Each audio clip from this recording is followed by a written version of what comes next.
राम राम दोस्तों, मेरे चैनल से जुड़ने के लिए सब्सक्राइब का बटन दबाइए और मेरे चैनल पर अपलोड होने वाले नए वीडियो को सबसे पहले देखने के लिए सामने लगी हुई घंटी को प्रेस करना ना भूलें। राम राम, जय हिंद। भारत माता की जय। नमस्कार दोस्तों, मेरा नाम रेवा है।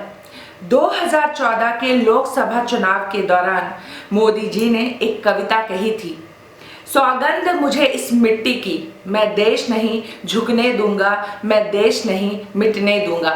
मोदी जी ने इस कविता में आज एक और लाइन जोड़ दी है कि सौगंध मुझे इस मिट्टी की, मैं देश नहीं झुकने दूंगा, मैं देश नहीं मिटने दूंगा और मैं देश नहीं टूटने दूंगा।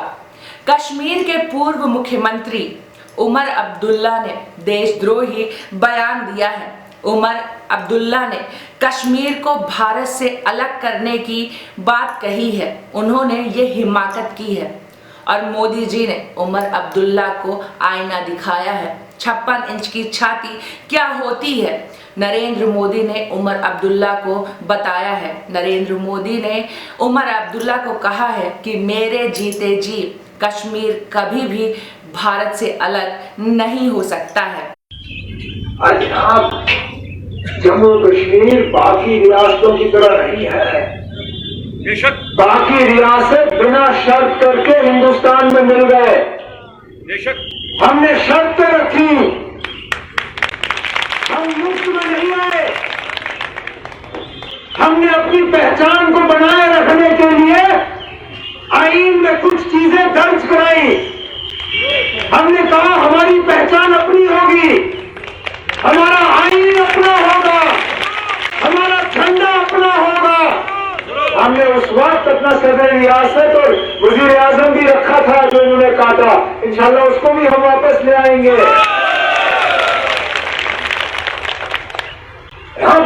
आप हमारा मुकाबला उन रियासतों के साथ कर रहे हो, चाहे वो यूपी हो, चाहे बिहार हो, चाहे मध्य प्रदेश हो, चाहे तमिलनाडु हो। जरा मुझे उनका झंडा दिखाइए, है कहीं उनका झंडा? मुझे उनका अपना आईन दिखाइए, कहीं है उनका अपना? मैं आपको याद दिलाना चाहूंगी कि आजादी के बाद उमर अब्दुल्ला के दादाजी यानी शेख अब्दुल्ला की जब सत्ता थी, तब वह जम्मू एंड कश्मीर के वजीर आजम यानी प्रधानमंत्री हुआ करते थे।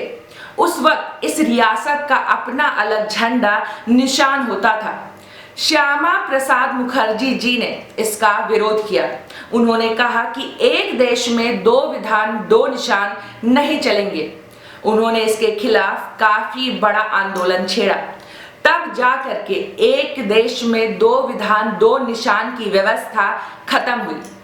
श्यामा प्रसाद मुखर्जी जी ने इस आंदोलन के लिए अपने प्राणों का बलिदान तक दे दिया और आज फिर से इस देश को तोड़ने की साजिश रची जा रही है, लेकिन मोदी जी ऐसा कभी भी होने नहीं देंगे। महागठबंधन के सबसे तगड़े साथी नेशनल कॉन्फ्रेंस फारूक अब्दुल्ला साहब, उनके बेटे उमर अब्दुल्ला साहब की पीढ़ी प्राइवेट कंपनी,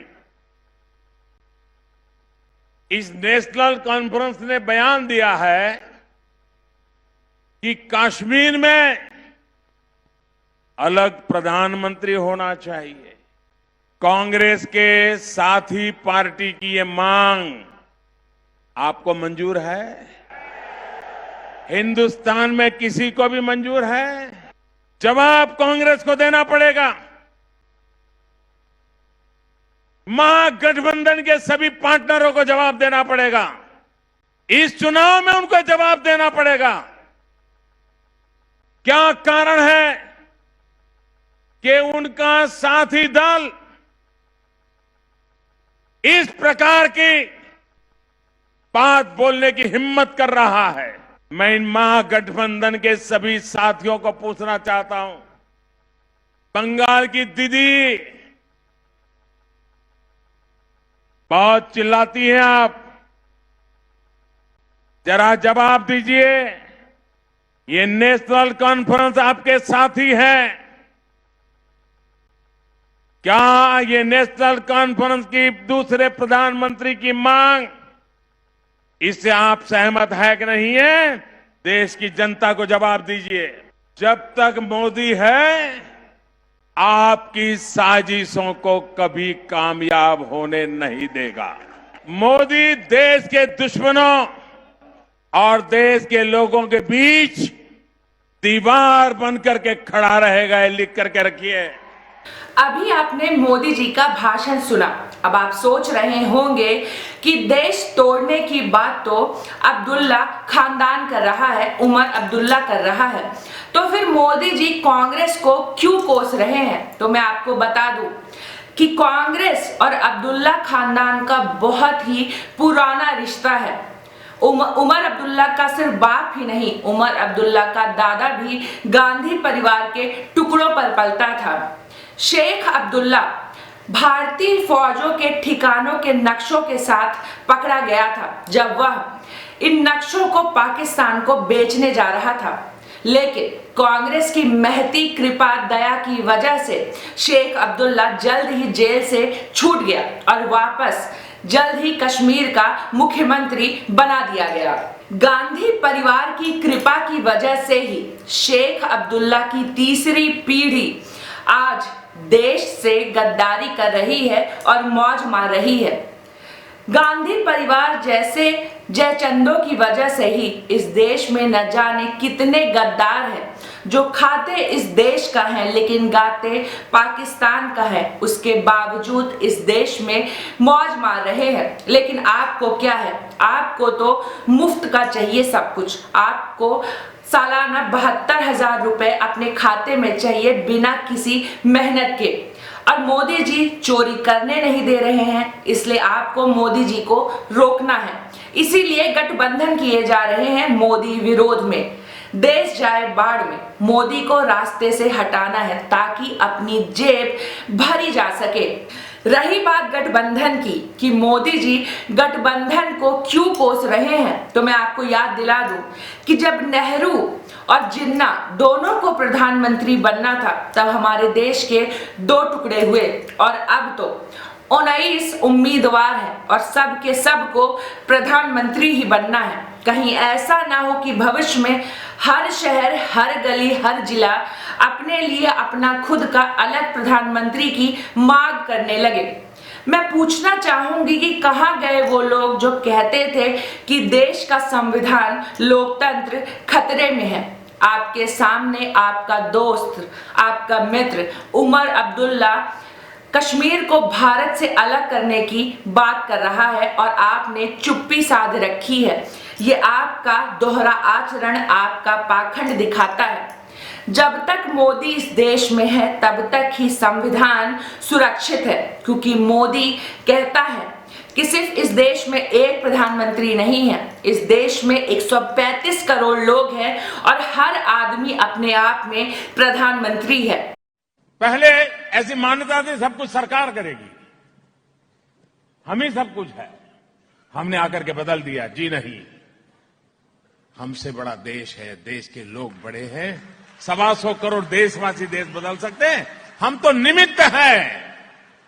उनके भरोसे छोड़िए, वो देश को आगे ले जाएंगे और हमने छोड़ना तय कर लिया है। देश के भरोसे, 125 करोड़ देशवासियों के भरोसे चलना, ये सपना लेकर के हम चल पड़े हैं और वही ताकत है। एक मोदी नहीं है, ये 125 करोड़ मोदी है जो देश बदल रहे हैं, जो देश बदल रहे हैं। कश्मीर के लाल चौक में छाती ठोक करके देश का परचम तिरंगा लहराने वाला मोदी इतनी आसानी से कश्मीर भारत के हाथ से फिसलने नहीं देगा। उमर अब्दुल्ला का सपना कभी साकार होने नहीं देगा।